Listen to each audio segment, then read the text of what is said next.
Hello, everyone, and welcome to Monarchist Minute Royalist News in the US of A. I'm Victor Smith. Tonight, we will discuss the concept of having a president as head of state versus a monarch as head of state, vis-a-vis the meeting between President Joe Biden and Rootin' Tootin' Vladimir Putin of Russia. We will also discuss a plan of action that we have in terms of the Winter Olympics in Beijing, China, as well as the Supreme Court decision on the Texas heartbeat bill. But first, some housekeeping.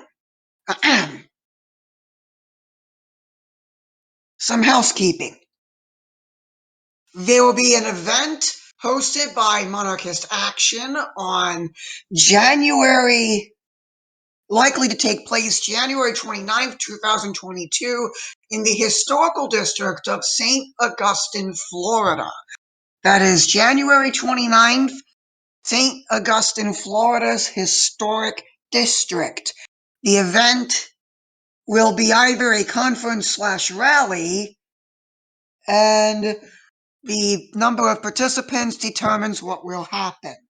If there will be at least 5 people, there will be a Zoom webinar, and they will Zoom the event, and people can give feedback on social media. If they get 10 or more, there will be an evening venue with a dinner, which will be Zoomed. This will include select participants being able to give speeches at the dinner as well as the Zoom webinar. And if they get 20 or more people, there will be a guest speaker, which will be Zoomed too.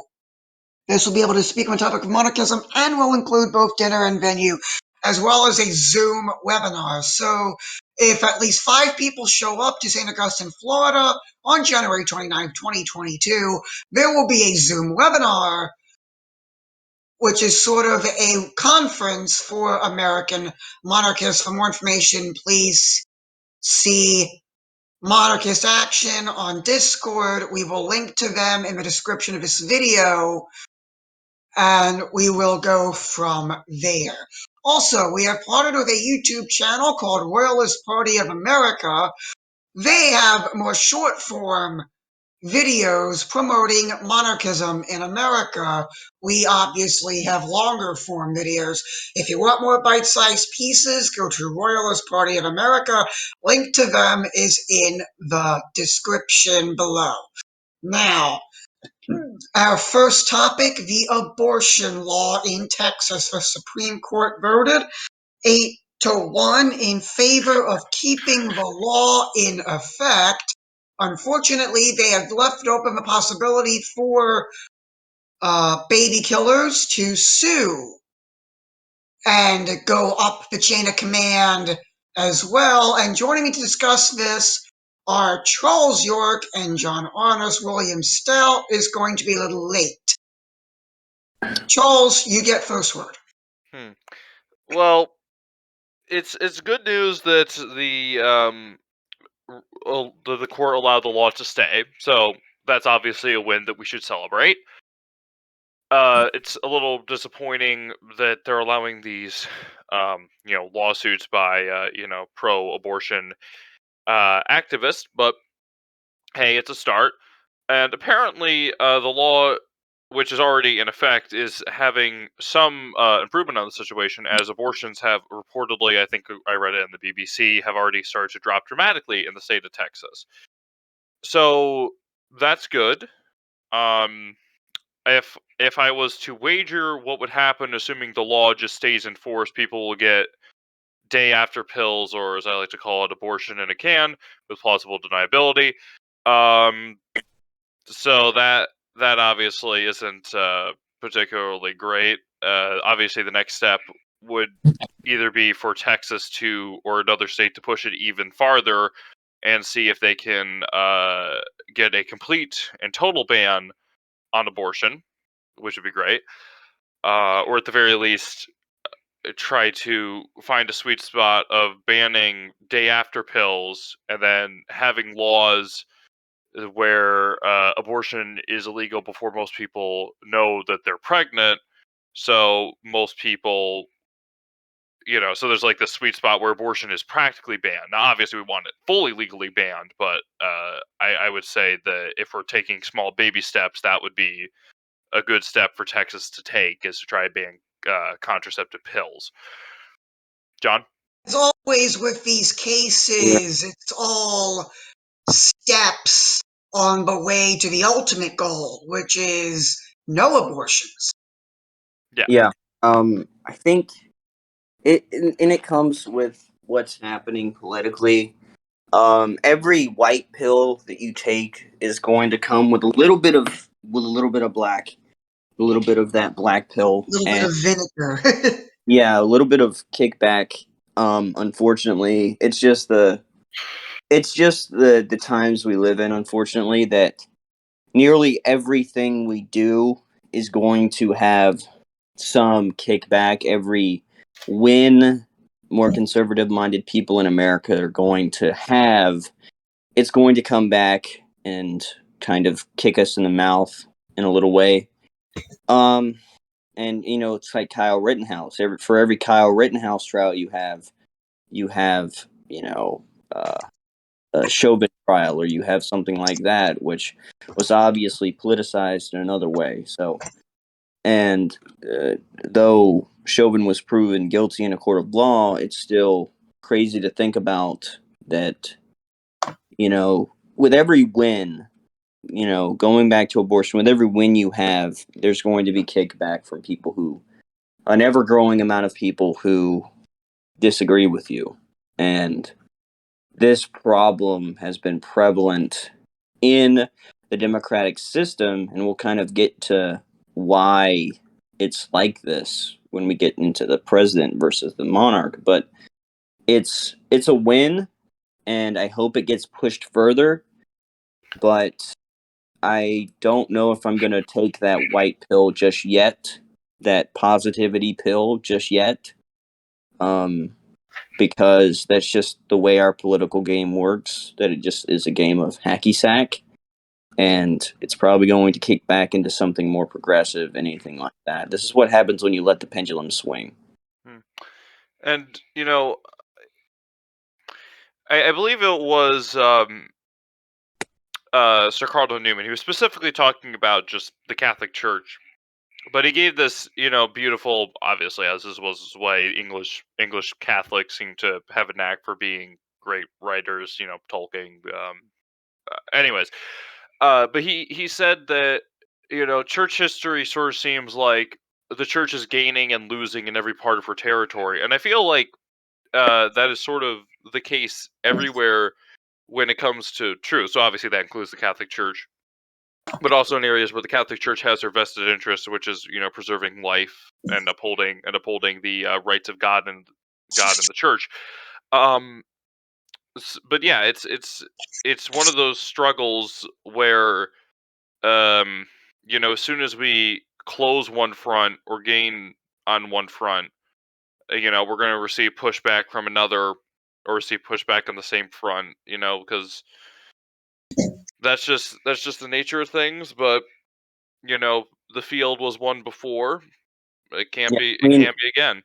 and it's a part of kind of the democratization of stuff where it's a shoving match and everybody convinces themselves that we are in kind of a dialectic type like world where inevitably pendulums swing back and forth and back and forth, and we're trained to think that way because we live in a system where it's constantly back and forth and back and forth and back and forth. And with that kind of system, you never get anything done. And inevitably, the conservative side loses out because, you know, they're conserving something that's already been lost, inevitably. So they're constantly trying to pull back to what they had before. And what they had before is always going to be lesser than what the, I guess you would call them in a distant time, But Jacobins want. but the left would argue that those things that conservatives value don't work in a modern society, and so therefore we need to keep progressing forward.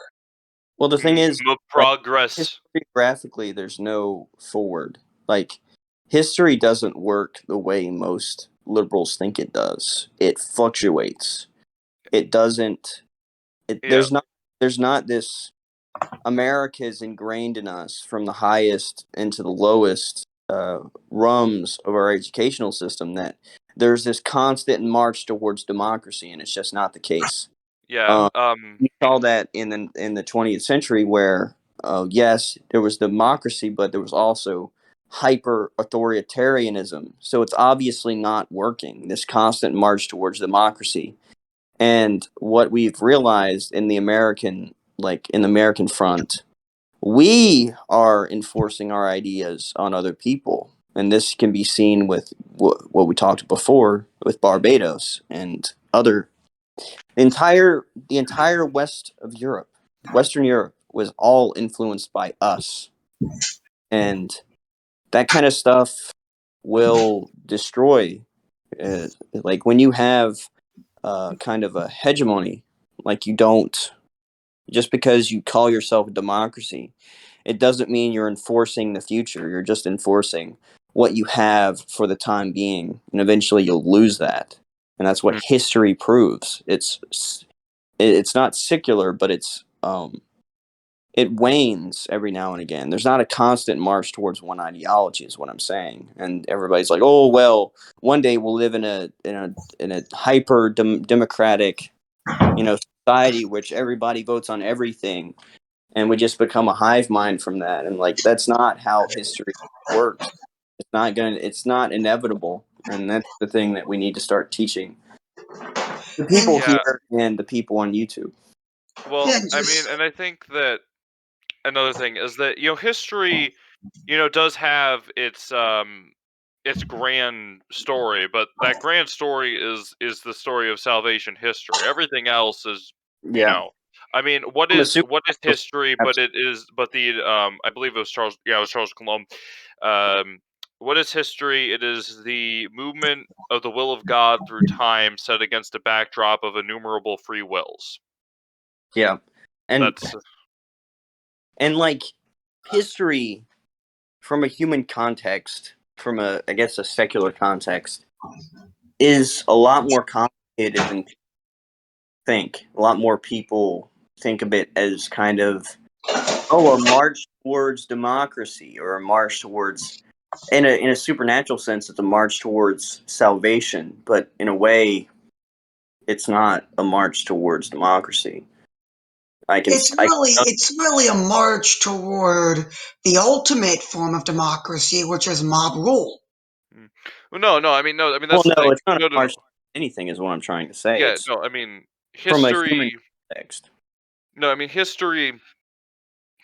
I mean, history's course, if you will, has changed so many times, and the mistake that people make, to sum up what we've been trying to say, is that they assume that what we have now and what society's immediate short-term future looks like is what history has been building up to all along. And it's sort of, in a sort of way, I think that In a it's way, yeah, partly history class it's that is to blame. it's revisionism. Well, Like no, we, no. I mean, just the way that I think it's gotten to the point where people do it unintentionally. yeah, But yeah. we always talk about in history how it's like, oh, this was the start of this movement that is still with us today. Like the women's suffrage, whatever. And this was the start of all of these different things that are still with us to the present day. And we really focus on that, and then ideologies that may have really started back then but kind of have since fallen to the wayside in the intermediate decades and centuries, where I don't really think that's really brought up all that much, unless it was an ideology that was particularly Mm. terrible, like a certain national socialism that came out of a certain Oh, Mr. Mustache Land. get that out of here, man. Like, Mustache Land. and even they thought, hey, we're gonna enter in 1,000 years of rule, and like, what? That's not how. Like, that's not how any of this works. That's not History, how any of this works. yeah, like Rome at one point saw their political system as the future, and it quickly wasn't. Mm. And like there are elements that echo through history. Of course, there's always going to be slightly modified elements that always exist. That, like, there's nothing new under the sun. There's always going to be new stuff happening. There's not going to be. There's not a set point. There's not like one set point of, hey, you'll ask a communist, hey, what's the future of history, and they'll tell you the future of history is the international creation of a planetary socialist state, a classless society. You ask uh, a nationalist, that kind of nationalist, you know what I'm talking about. Oh, what do you see? And then they'll probably say something despicable, but they'll say, "Oh, it'll last for 1,000 years," and you know, their culture or their ethnicity will rule, and that obviously will never happen. And then you ask the American, "What do you see the future of history?" And it's eventually, "Oh, it's whatever individuals say it is, or it's the constant march towards democracy being dominating the world." And Well, the it's only got constant, like, I don't think they say democracy. I think they say the constant march toward progress. Progress. the arsenal of democracy. America has always Yeah. seen itself as a Well, democratic. no, I mean, yeah, I mean, but it's yeah, In America. itself, We it has really love our. Oh, sorry. We really love our democracy, and we really love our progress as a society. Although, um, to paraphrase cartoon Jordan Peterson, well, it's true that all progress is change. It's not true that all change is progress, but more in a Kermit the Frog voice. Um, yeah, precise the point. And yeah. Jordan Peterson gets a lot of stuff right, and that is one of them. Um, you can't really point at one ideology and say, "Hey," and abortion inevitably is going to be a thing in which we can't be so certain that it's going to work out the way we want it to be. Like the way we want it, we are going to have to remain vigilant.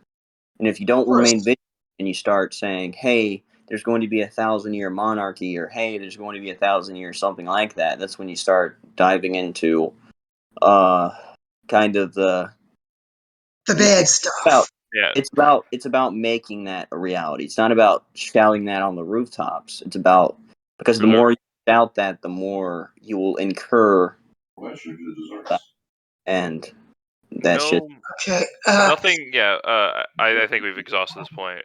But yeah, but I will just say nothing that humanity has ever made on its own will just survive by itself, right? The Catholic Church, you can't destroy the Catholic Church, but everything else, uh, it needs, all those great buildings that we have from, Roman times.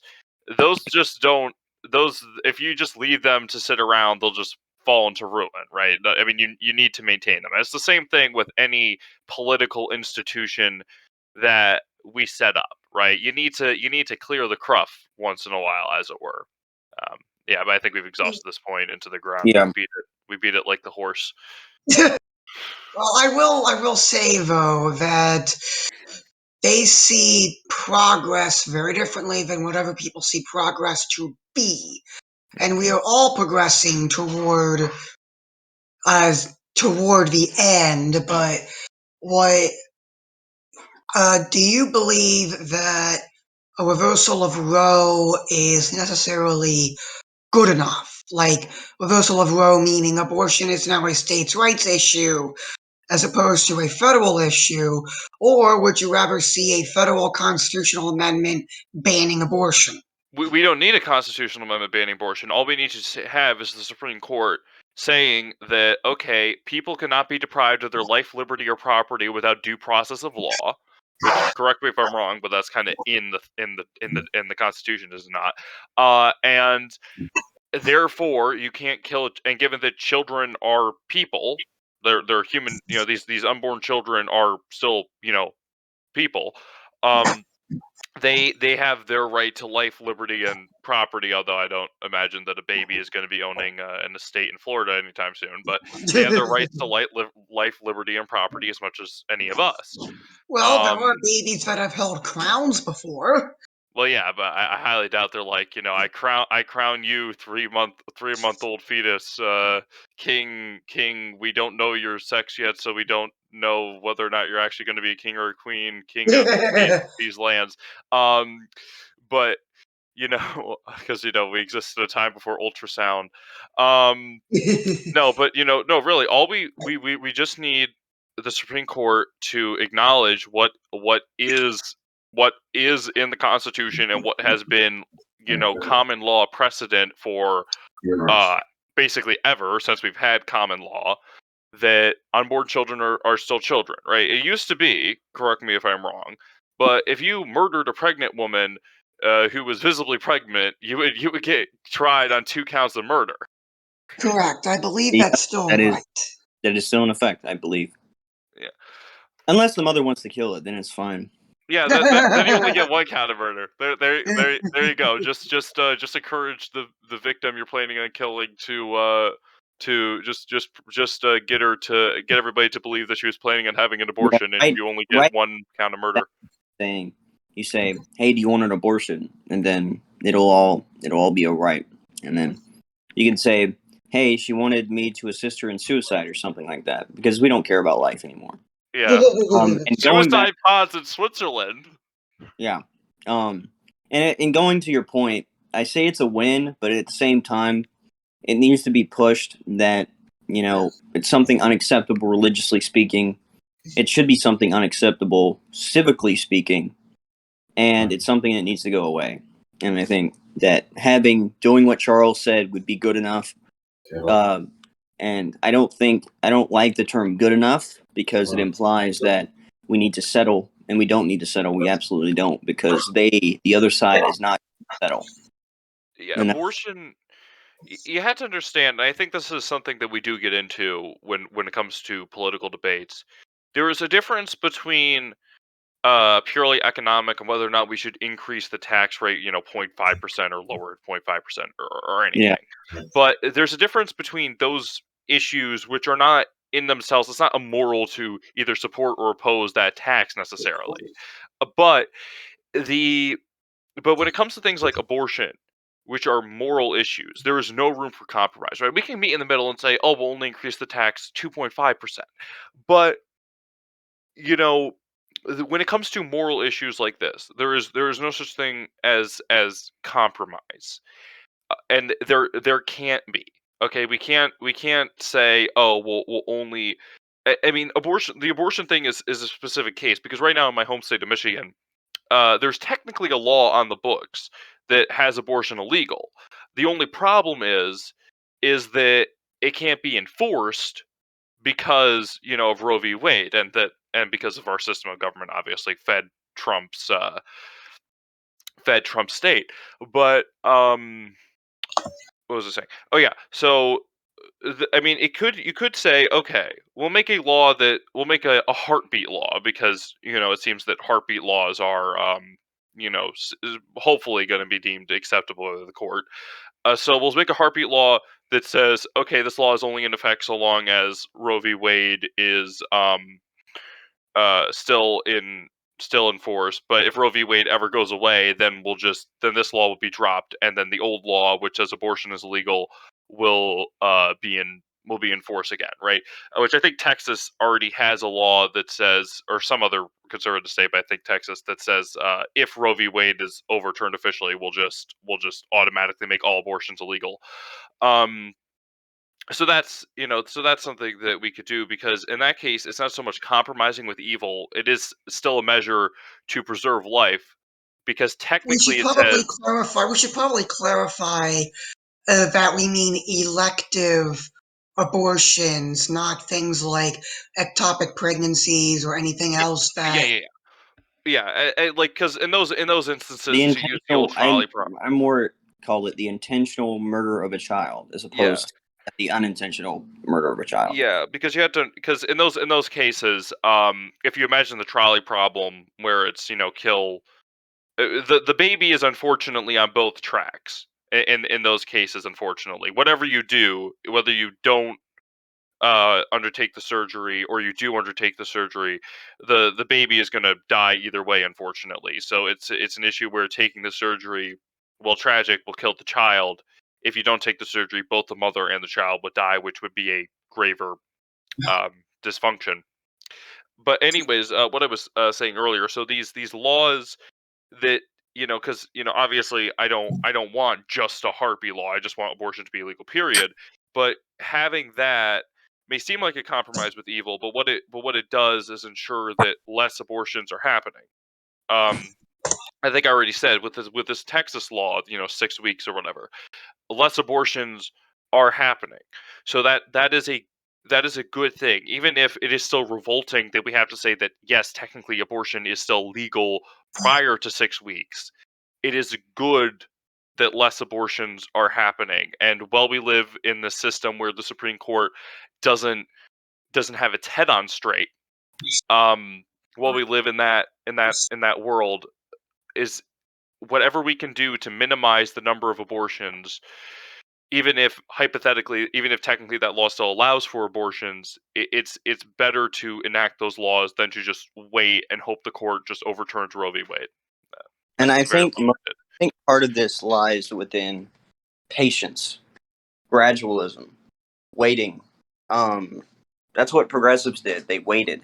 They waited. They waited. They waited, and eventually got their way, because patience, at the end of the day, is a virtue, and I think we need to adopt that. We can't have this all or nothing attitude.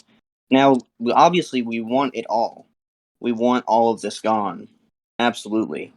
Um, but we need to realize that this is going to take time. It's not an all or nothing kind of thing. At least right now. Yeah. Do you feel that we should move on, or is there still something that?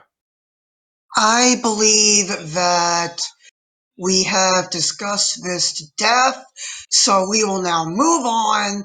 President Biden and rootin' tootin' Vladimir Putin met via Zoom this week, where they discussed escalating tensions in the Ukraine, Biden threatening sanctions if Russia actually invades the Ukraine. Man, Putin You're gonna must get a lot of Ukrainians upset with saying the. Don't worry, I say Pu- it. I say it too, just Putin because. must be shaking in his boots, man. Must be shaking in his boots. Yeah, he must be shaking. No, I mean, the whole thing. Imagine being on a Zoom call with Biden. I'd be shaking in my boots, man. I'd be laughing I, so hard my boots would be. like somebody posted it, like there was some like Zoom call that Rittenhouse was on, and Glausevitz, the guy he shot in the bicep, his chair just fell apart, and he had to duck under the table to quote unquote tie his shoe, but he was just laughing. Oh, that was funny. But anyways, yeah, no, it's yeah, the whole situation with the Ukraine. On the one hand, I really don't want Putin to invade because, um, because that's going to result in loss of life. But it is still a complicated thing because Sevastopol and I believe a little bit of eastern Ukraine, that is the part I believe Putin wants, was originally part of the Russian SFR, but then was tacked on to Ukraine in the 50s by Khrushchev as a method of keeping the Ukrainians happy. So that's a little complicated because if it's majority Russians in that area who want to be part of Russia, you know, although there are still doubts as to whether or not the whole Crimea referendum was legit or not. I'll leave that for discussion amongst the Vlad is bad and the Vlad is glad crowds. Um, but yeah, no, I mean it's. I mean, part of me just says we already have so many us Yanks. We have so many misadventures going on across the world and the Middle East, and we just pulled out of Afghanistan and all this and that. I really don't want us to have another little adventure in the Ukraine in any significant capacity. So part of me just wants to say, as long as the rights of the Catholics in Ukraine are respected, because I was recently reading about the history of the Ukrainian Greek Catholic Church under the Soviet rule, and let me tell you, they weren't nice. Um, a part of me says I don't care so long as the Catholics are treated well. But the other part of me is like, that's kind of cold, bro. Anyway, so I don't know. economic sanctions won't do a dang thing to Russia. They'll just trade with somebody that'll ignore those sanctions. Yeah, and I mean, I don't know. And then there's the issue of whether or not, I don't know. As somebody who considers himself, I guess, part of the firearms community, we already have sanctions against Russia and all sorts of things. They're going to be banning cheap Russian. Well, I mean, they already have banned cheap Russian ammo, but they're still like existing order forms that are going to be coming in. So part of me is I don't know. I mean, these sanctions, it's like, I guess you could say they're moral sanctions, but also at the same time, they're still kind of annoying. But then again, morality comes before everything. And Will has just joined us. Will, we were talking about the Russia, Ukraine, Putin, Biden call thingy majigger. So, Will, I probably should check to make sure his mic was working. Hello, hello. Oh, there we go. Oh, yeah, there he is. Didn't want to interrupt the current conversation, sorry. Yeah, we're talking about Ukraine and Russia, and big bad Joe Biden gonna sanction Russia. Gonna threaten economic sanction. How scared Putin must have been face to face with the big man himself. You know, Face to face over computer screen. Hey, this guy, hey, he's this social guy got distancing. corn Leave him pop to alone. stand down. This guy got corn pop to stand down. I'm sure he'll. Hey, it's social distancing, so leave him alone. It's okay to be behind us.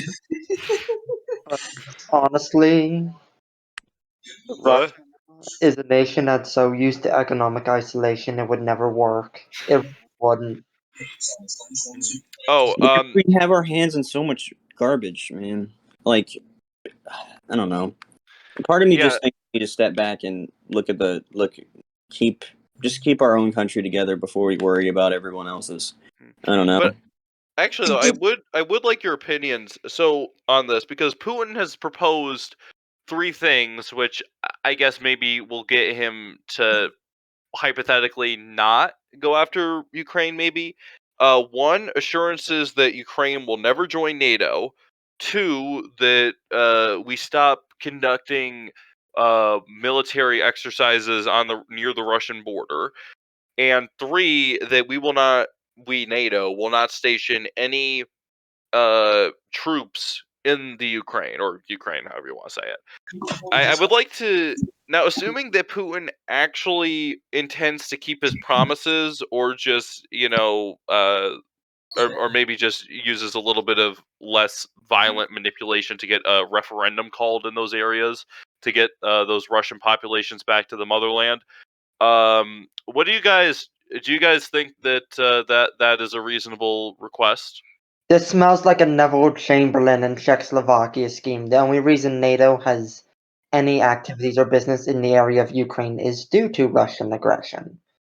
So, the only reason NATO needs to be near Ukraine is because Putin doesn't want to stand down, and Putin has promised to stand down if the US doesn't get involved in Ukraine. This is basically the same thing that Neville Chamberlain pulled in Czechoslovakia when they surrendered the Sudetenland. Yeah, well, there's nothing. I mean, I guess there would be nothing hypothetically preventing us. So part of that, one of the many temporary peace agreements between the UK and France during the Napoleonic Wars was okay. As part of this peace agreement, the UK agrees to withdraw British troops from Cape Colony, and then France is like, oh, hippity hoppity, I go to war, zippity boppity. I don't know. Anyways, so the UK is like, okay, let's plop those troops back down in there. So there's nothing stopping us from saying, okay, if Russia breaks its end of the agreement, then we can't just redeploy the troops over there. There is a very big difference. This isn't Cape Colony that's in South Africa, so far away from Europe. Ukraine is right up on the Russian border. If Russia deploys, we might not have the time to redeploy. Well, no, I highly doubt. He just wants us to stop having exercises near the Russian border. I don't think he says he wants any divisions to particularly withdraw. I think he just wants us to stay in our bases or at least hold our exercises somewhere less threatening. But Anyway, so we wanted to get your thoughts on what we had discussed to death, which was the 8-1 Supreme Court decision that was given out this week, if you had any thoughts on it. Remind me what's going on with that again, please. The Texas heartbeat bill was upheld in the Supreme Court by an 8-1 vote. They have allowed providers to sue later cases. Now, they're allowing them to sue the state of Texas, I believe, over the law. So it just gets bounced back to the district courts. I tend to agree with pro-life sentiment. However, I do take some issue with the heartbeat bill, as I think it goes a little too far, primarily in the fact that it doesn't leave reservations for cases of sexual assault and incest, which I think is inappropriate. However, I do think this is a great victory against pro-choice, which seems to want to take it way too far than it needs to be, and miss the entire point of Roe v. Wade, which is that abortion would be rare and infrequent. Anyway, okay, so that statement, rare, that abortion would be rare and infrequent, that's not just something that people said would happen when Roe v. Wade did happen in the Supreme Court. That was the exact words of the ruling on Roe v. Wade. Yeah, safe, legal, rare, I believe is the... Yeah, that was a rallying cry of the so-called... And people keep trying to scratch out the rare part. Well, no, for me, it's... I don't know. My whole thing is that I don't think that the rights of the child should change given the circumstance of said child, coming into existence. And I understand that, and I respect that. But however, given the state of trauma and due distress to the unwilling mother, I think it would be preferable to provide her with relief. Well, no, it's an issue of whether or not you're weighing what is the lesser of two evils here? Killing a child or having a mother or having a woman suffer anxiety. Now, obviously, we don't want the woman to suffer anxiety or have any stress over the whole thing, but still, the child's life outweighs those emotional problems, don't you think? Consider the following. A woman is raped, Mhm. gets pregnant, gives birth, puts a child up for adoption. Mhm. That child might grow up and look just like her attacker. If he's adopted, then it's not going to matter.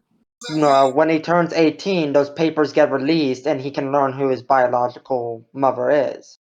So then looks for biological mother. He still deserves to be alive. I don't see the distinction between, like, I understand the trauma. I absolutely understand the trauma. But if your trauma causes you to kill somebody, it's still murder. And that needs to be looked at, and that needs to be understood that what you're doing is actually killing something. And I'm not saying it's still a hard choice and that it is. And for example, if you freak out and you kill an innocent child, see, if you're suffering from postpartum depression, which is a type of severe anxiety, and you kill your children, you're still at fault for killing those children, and you're Right. not going to bring those children back. You'll never bring those children back. And the same goes for abortion.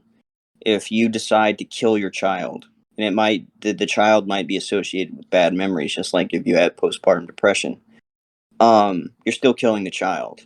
And the only difference is one's outside of the wound and one's inside of the wound. And I don't think that either are right in regards to depression. I mean, I can have distress. Yes, I can look at my children in that context and say, hey, or say if a man was raped and the woman gets pregnant and the woman keeps the child, Yeah, what I would be, that leads I, into I would be shocked. I would be horrified. I wouldn't want to look at them, but at the same time, they deserve to be alive just as much as I do. and that leads into another interesting conversation about how reproductive rights tends to favor women more than it does men. I think And that's that is, a topic for another time. yes, that Yeah. topic can be discussed later, perhaps not in our next episode, because that will probably be our Christmas special. Oh Yeah. yeah. Already? We should All do right. something fun for that, by the way. Oh dang, the 24th. The 24th is Christmas Eve. Yeah, the 17th will have to be our Christmas episode. I like how we all perked up after we got. We should Yeah. plan something All fun. right, so now, The end of the and now nativity basket, back man. to business. Yeah. We were discussing before we got our sideline Williams' views on the heartbeat bill Supreme Court case. We were discussing the meeting between Putin and President Biden. Now we will move on to the over topic of the concept of having a president as a head of state versus having a monarch as a head of state. And we may have talked about this already in other episodes, but it's a good topic to revisit in light of the situation in the Barbados that happened last week, where the governor general, who is now the president, essentially forced the republic on everyone. Well, let's appreciate the hypocrisy of a moment of people saying that they wanted a Barbadian head of the Barbadian Labour Party, saying they wanted a Barbadian head of state, they wanted a democratic system, and then immediately going out of their way to avoid the referendum because they feared that they wouldn't win the referendum. Yeah, they would have It's lost for the their own referendum. good. We can let them have democracy once we force something on them that they don't like. It's for their own They don't know good. what they want. They want democracy, and they don't know that they want it. Yeah, That's all I they mean, want. okay. Obviously, I'm not saying that I'm for popular sovereignty. I'm just saying that if you're for popular sovereignty, you can't. Like, I could say sometimes it's okay to force people to do things that the majority of the population doesn't like because I don't necessarily believe in democracy. But if you're a Democrat, lowercase d, then you can't have that. When I do it, it's okay, but when you do it, it's hypocrisy. It's so pretentious and elitist. It's like they talk about monarchy being so pretentious and elite, but basically they did what we They did what proponents of monarchy claim. Yeah, they did basically acted elitist themselves by basically saying that the plebes don't know what's good for them. And That Well, essentially, I mean, this is straight out of the Alinsky playbook. Do yeah, the and very thing, yeah. accuse the other side of doing what you're doing. That's like at the same time. That's like when people are having an affair, they'll accuse the other side of having an affair. I think it's kind of the same thing, and form of it's gaslighting is what it is. it's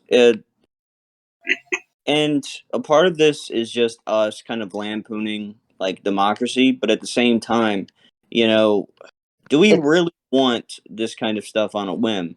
And you look at it, it's troubling, but even it's for those who reversal. It's support, this weird reversal, and it's kind of ironic. even Um, those of you who don't necessarily support monarchy and support an elective democratic system, this should be something that worries you because this is the people who are supposed to be protecting those institutions and those ideas, intentionally going against those ideas because they don't think those ideas will deliver them the results they want. And then as I already stated last time, these people took an oath to defend the queen and her bodily heirs, and they're like, yeet. It's like when I realize, oh yeah, I guess I'm a monarchist now, and I put two and two together. I just stop saying and to the republic for which it stands whenever I say the Pledge of Allegiance. well, the thing about democracy is oaths mean nothing. It's about the vote. There's no Votes before oath. And in order to tie this all together, an elected president would most likely, they don't really govern for the long term. They govern for the short term because it gives them a type of success. A And monarch, in theory, governs for the longer term instead of a shorter term because they have a clearer view of a bigger picture and can afford to take their time instead of having to have everything ship-shape in 2 years for another congressional election for their party. they're also more likely statistically to overstep their powers and or their constitutional authority because they can always just say, well, I have the will of the people behind me to justify whatever actions they take. And it's all about justification. If they can abuse the term, oh, for the people. And that's what communists do. They abuse the term for the people, and then they'll turn right around and say, oh, for the people. And then it's absolutely not for the people. It's for whatever you want to do at the time. It all boils down to justification. When you have a person that's bred and completely, trained, I say bred, but trained to be a monarch from a very, very young age. And sociology dictates that it's not going to be, especially with how good we are at, in spite of our education system, which is absolutely horrid. The ability to teach kids is ridiculous now. And we have such a keen ability to see who has that special who has that special thing and train for that and build on the skills of the child, that it really doesn't matter. Like, you can say that, oh, well, what about incapable monarchs? But usually that's from an ignorant standpoint. And a lot of that stuff has gone the wayside. And then, I mean, yeah, and then there's also just the case that monarchs, by their nature of being long-term rulers and also hereditary, because even elected monarchies, generally speaking, turn hereditary, a la Holy Roman Reich. They have to worry, even if it's just out of the selfless motivation of keeping themselves in power and their children in power, which, according to Aristotle, would technically be a tyranny under his definition.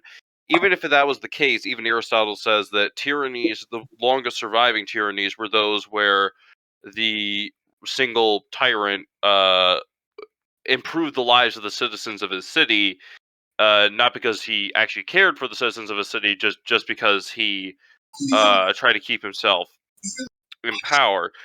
But monarchs have a vested interest, even if it is just that selfless one of keeping themselves in power, to do what is best for the nation.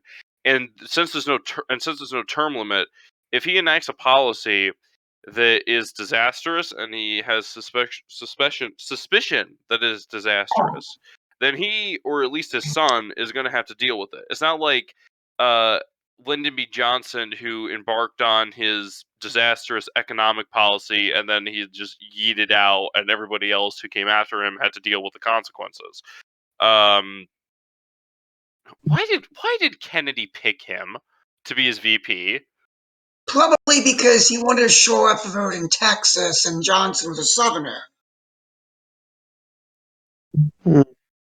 I don't know. Maybe I don't know.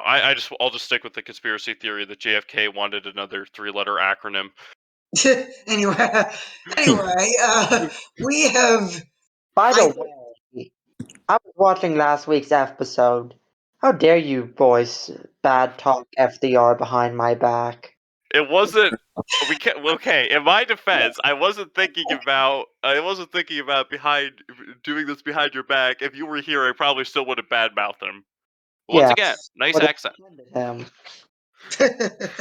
Anyway, we have discussed this to death, I believe. Unless anybody has any final thoughts, I'd like to move on to what everybody has been waiting for this whole episode.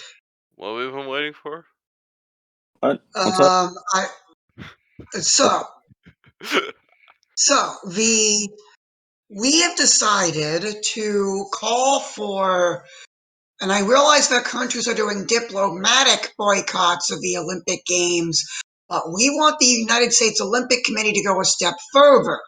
Copy the exact same thing that they did in 1980 when Soviet Russia hosted the Olympics in Moscow, and host a companion alternate games in probably Los Angeles for countries that do not want to be associated with China or give China any sort of political points, as it were, right now.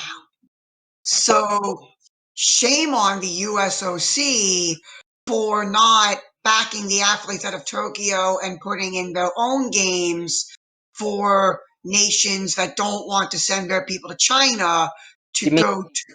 not Tokyo? Peking, I'm you mean? sorry? You mean Beijing, not You mean Tokyo? Peking? Yes, wait, I said Tokyo? Yeah, You you said said Tokyo. my woman from Tokyo. Someone, Sorry, I meant Beijing, not Tokyo, if I said that. Apologies. Why would I you believe boycott? you mean Man, Peking. That's how you know I'm a time traveler. I'm like Peking, unironically. someone here is a Chinese and a Japanese nationalist that is seething now, and they don't know why. Cope. We all need to be told that from time to time. Just cope. I think the emperor man just needs to finally go back to. I mean, he could do it too. That's besides the point. But whatever. Anyways, we're calling for a full boycott of the Olympics because And China be kind of cringe. and if everyone here wants to know why it's not for political reasons, it's for moral reasons. Well, of course they suck, but you know, The there's Chinese also Communist something. Party has committed mass genocide against the Uyghur population of people, as well as their treatment of the Tibetans, too. We can't forget about that. Oh yeah, basically, if you're a Christian, or I mean, heck, if you're not a Han Chinese atheist, the Communist Party probably just hates you, right? Because they hate Yep, they yep. hate the Catholics. They hate Christians in general. They're trying to get a new translation of the Bible that emphasizes their point, like that beautiful story from the Bible, which the Gospels actually happen, by the way. It's not just metaphors, as some people would claim. Of the woman who's been accused of adultery, where Christ said, and in reality Christ said, he is who is without sin cast the first stone. Well, in the new translation for the CCP one is, I don't like it, but the law is the law, and then the stoning happened. It's like, I don't know. I mean, that may seem small, but obviously that's trying to modify the word of God like that is just disgusting. But everything that the CC, if you're not an atheistic Han Chinese person, they hate you. If you're a Muslim, they hate you. If you're a Tibetan Buddhist, they hate you. If you're if you're a Han Chinese who's Christian, they hate you. It's I mean, this is the thing with all communist regimes. They try to manipulate religion and try to stamp out religion in the same breath. Like going back to the Ukraine for a moment, because the communists, I guess, could exercise more control over the Patriarch of Moscow. They tried to stamp out the Ukrainian Greek Catholic Church by forcing all the priests and having the parishes taken over by the Orthodox under the Patriarch of Moscow. which resulted in priests who said no being sent to Gulag, and some of the priests were like, okay, but they still said prayers to the Pope under their breath, and by the time that the USSR was falling apart, they're like, psych, although that would probably be the people who succeeded them because they were probably all dead at the time. Anyways, my point being is that atheistic communist regimes are cringe, and they commit all sorts of human rights violations, and we shouldn't support them. And I just, on a more serious note, where we're basically not just calling Well, it. I mean, I was being serious, but okay. Yeah, but imagine, if you will. No possessions? Well, in Xinjiang province, the Xinjiang, the Uyghurs have lived there for centuries. They are the ethnic natives of that province. Imagine foreigners coming into your country, your foreign rulers, throwing you in camps, throwing all the men in the camps, throwing all the children into boarding schools for indoctrination, taking women and forced sterilization and even forced abortions in order to cut the birth rate down. And almost a million, if not over a million, Muslims are currently in camps. And while it may not be a genocide as we tend to think of when it comes to the Holocaust, it is a genocide because the Chinese government is deliberately and what's the word I'm looking for?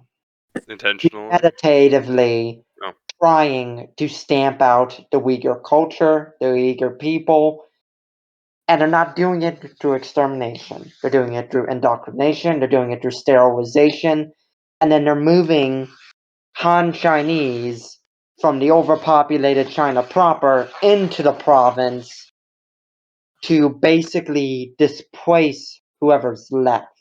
And sometimes they're actually making those Han Chinese, they're putting them in the same houses as like the Uyghur families and saying this is like your uncle or whatever now or something. It's and this is, and to a certain extent, this is actually a just more communistified and even more dystopian version of what China has been doing since forever. Most of the Han Chinese people aren't really Han Chinese, I guess ethnically speaking. What happens, what China historically had always done, and this is going back to centuries ago, back I don't know my dynasties of China, but it was a really long time ago. The plan was, okay, there are barbarians on the border, so we had to protect our people. So they conquered the barbarians, and they're like, okay, let's teach these barbarians to be Han Chinese like us. And it's like, okay, now we've done that, so we've expanded our territory, but now there are barbarians on the border, and rinse and repeat. So this is just a more this is just a more dystopian uh thing. But at least like the old emperors never like forcefully sterilized anybody or forced people to have abortions. Like this is next level evil. Technically, they did force sterilize in order to be a minister in China. You had to become a eunuch. That way, you Well, did. yeah, but this is a different thing, and also let's not talk about that. But similar things have actually happened historically in Europe. Like an argument can be made that this is how the Romans managed to civilize. I say civilize with quotation marks, the Celts and some of the Germanics and all that. Yeah. It ain't cool, and the thing is too is that I see some tankies. They're like, oh well, America did the same thing with the Indians, and at the same time they're still trying to justify. They're like, what we did was bad, but what the Chinese are doing right now is okay, bro. What we did in the past, like with the Trail of Tears and forcing the Indians out of their ancestral homeland and moving in there without their permission, that was bad, and what the Chinese are doing now. The difference is that we recognize that that was bad, and we're teaching that that was bad, and we've stopped doing that. And the Chinese are currently doing it. The Chinese government, that is currently doing it. That's the difference. Yeah, the thing is, in the 21st century, China should know better. This isn't like the 12th century or the 13th century where killing or massacring conquered ethnic populations is just like the norm. We've grown as a civilization, we've grown as a species, we're not savages anymore. Yeah, I mean, I mean, then this, really, part of me, I don't know, we as Americans, I don't know. Part of me thinks this is maybe a psyop by the U.S. government to get everybody like, oh yeah, let's talk about the Chinese, which we should be talking about the Chinese while ignoring. But part of me really hopes that this isn't the Biden administration saying, oh, we're going to do this to distract people from their misery and woes at home, and we'll give them a pressure release valve to go after for all those patriotic people to you know take out their frustrations against the Chinese, and they'll just ignore what we're doing. It probably Um, isn't that, but you best believe they're gonna try and use it like that out of yeah, I opportunity. mean, what I feel guess like my it, point is yeah. that, huh? China sucks, the US government sucks, everything Y- right now kind of sucks. Yeah, That's all we can take away from this. we should be focusing on the home front, which I think I mean, not to pat ourselves on the back, I think, but indirectly, I think we've been doing that. We've been most of our topics are either directly about us or are relating to us, but still we should be focusing on the home front, but sometimes there's nothing wrong with yelling at communist China from time to time. And we had the Very- yellow communist China this week. But like, what we really should, like, I think a diplomatic boycott is their way of saying we don't have the money to organize a parallel game, so we're just not going to send our government people over there. But you athletes can go to dirty communist China, have a good time, make sure you win your medals. Yeah, And so, well, I think it's also a question of time, because like this takes a while to set up, but I think the stated reason is that these people have trained so hard for this, yada yada yada yada, right? And I am sure that I could not be an Olympic athlete. Okay, I'm not like one of those fat, obese, stereotypical Reddit people. Um, Although, according to my Reddit review, I have scrolled an uncomfortable length of bananas this year, of some 200,000. Anyways, what do you hear for that scale. Charles is a scrawny geek in real life? Well, I wouldn't say I'm scrawny, but anyways, I eat protein. I'm not a soy boy. Anyways, A stiff um, breeze could snap you like a twig, dude. Don't lie to everyone. well, we'll see about it. Anyways, my point Yeah, is more of that a I cannot story. be an Olympic athlete, and I sympathize with the Olympic athletes, but sometimes I don't know. I just think that a full boycott would have had more effect, because all the diplomatic boycott does is ensure that the Chinese don't have to provide an extra hotel room or two. And also, I don't think because of the coronavirus, the Chinese were actually going to send out formal invitations to diplomats in the first place. Yeah. So, Moral of the story: China bad. That's What? the story. One other argument I've heard is that we went to the, I forget if it was 36 or 32. I think, yeah, it was the 1936 games in Berlin with Nazi Germany, of course. And some people would say we need to go there just to show up the Chinese, who are horrible people, like we went to the 1936 Olympics. But we refused to go to the 1980 Olympics in Moscow. yeah, well, no, I mean, I get that sentiment, but at the same time, it's still drawing in, I guess, money for China. But I don't know. I mean, I'm surprised they actually if they get to hold another Olympics, because didn't they just had the Olympics in '08 also in Peking? Anyways, Heard, um, heard that they're not even letting foreign visitors attend the Olympics. It's for Chinese citizens only, and they're saying it's because of COVID. well, I think the Tokyo Olympics, they were like, oh, we're only going to allow Japanese, and then they decided that they got scared and were like, nobody, you know what? let's use our glorious technology to invent camera robots already. Although that might be a little. I don't know. I don't think they did that, but that would have been funny. Even if we don't have a full boycott, I do hope Team USA smokes those commie bastards.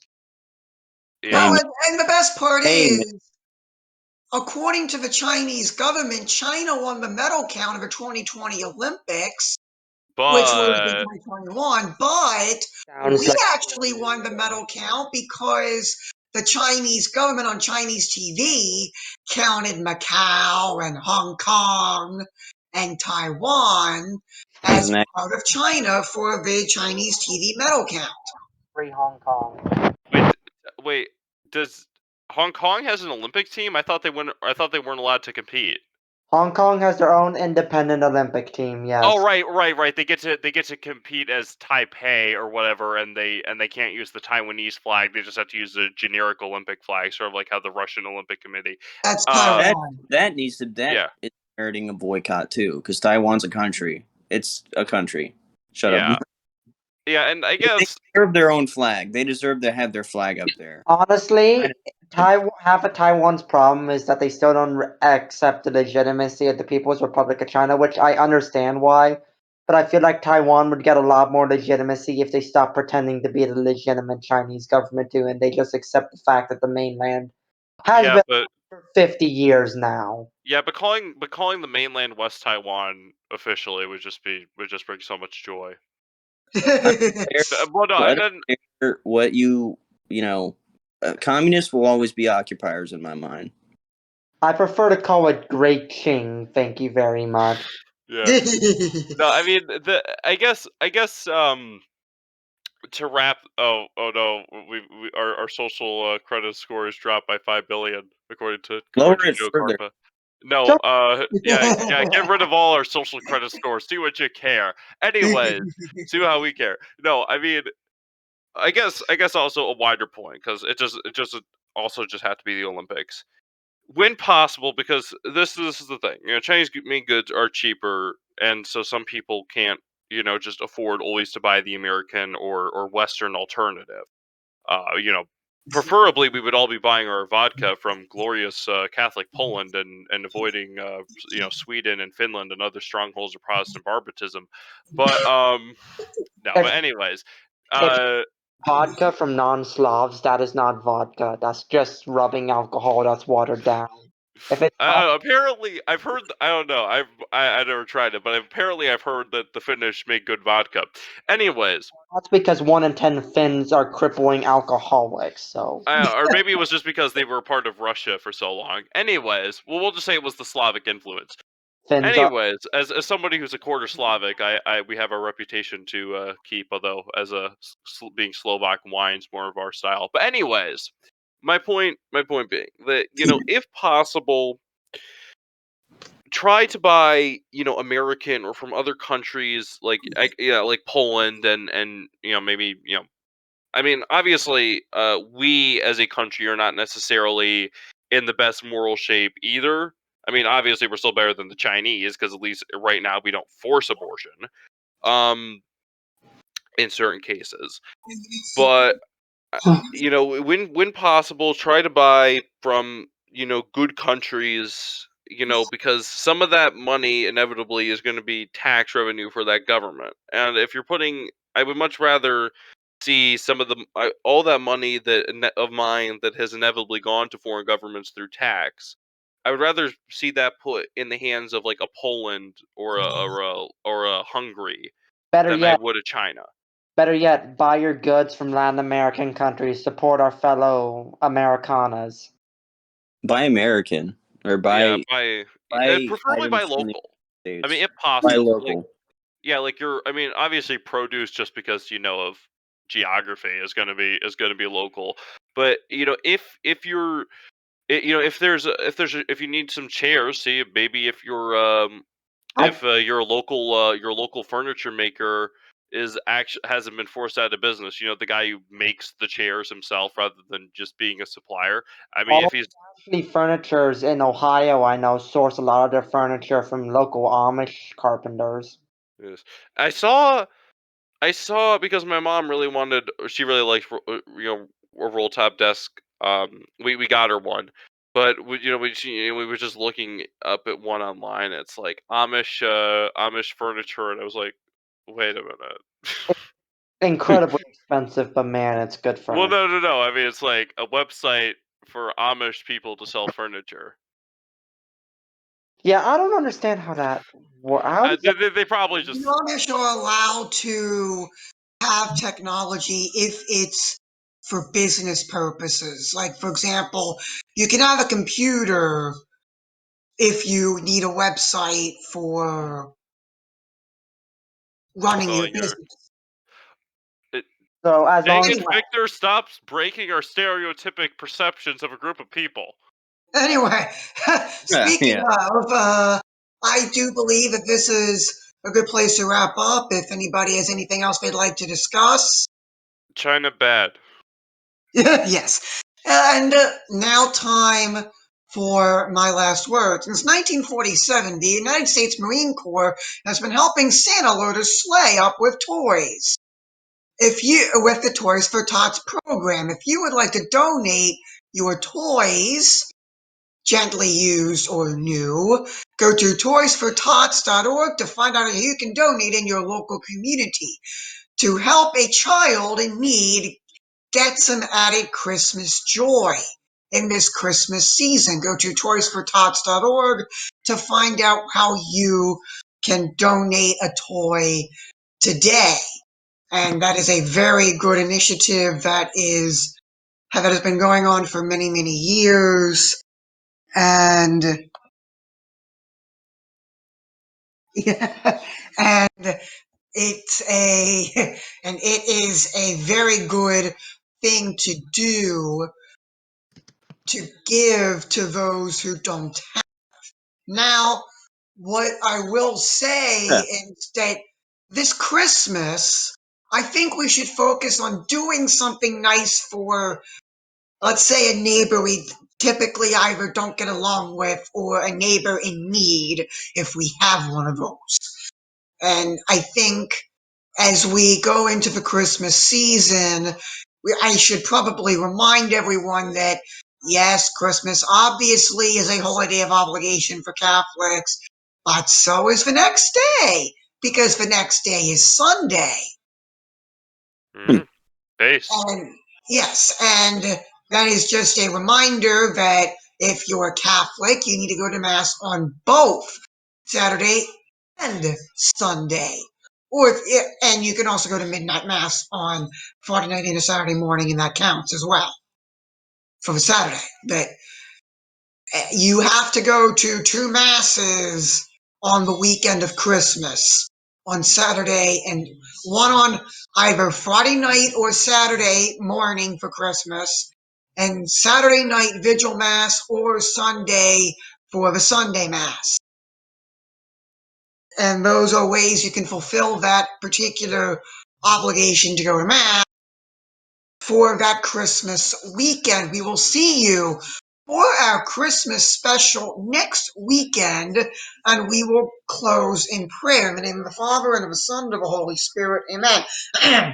Our Father, who art in heaven, hallowed be thy name. Thy kingdom come, thy will be done on earth as it is in heaven.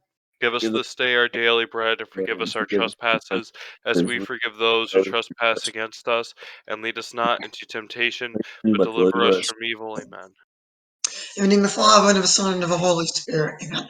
All right, that wraps things up. Don't forget, links to all of our socials are in the description. For those of you watching us on Monday, I will let you know that we record live Fridays at 8 p.m. in our Discord server, which the link to that will be in the description, as well as a link to the rest of our social media channels, as well as a link to the Monarchist Action Discord server, as well as the Royalist Party of America YouTube channel that we talked about earlier or at the top of the episode. So with that, we say good night, and may God bless you, and may God bless the United States of America.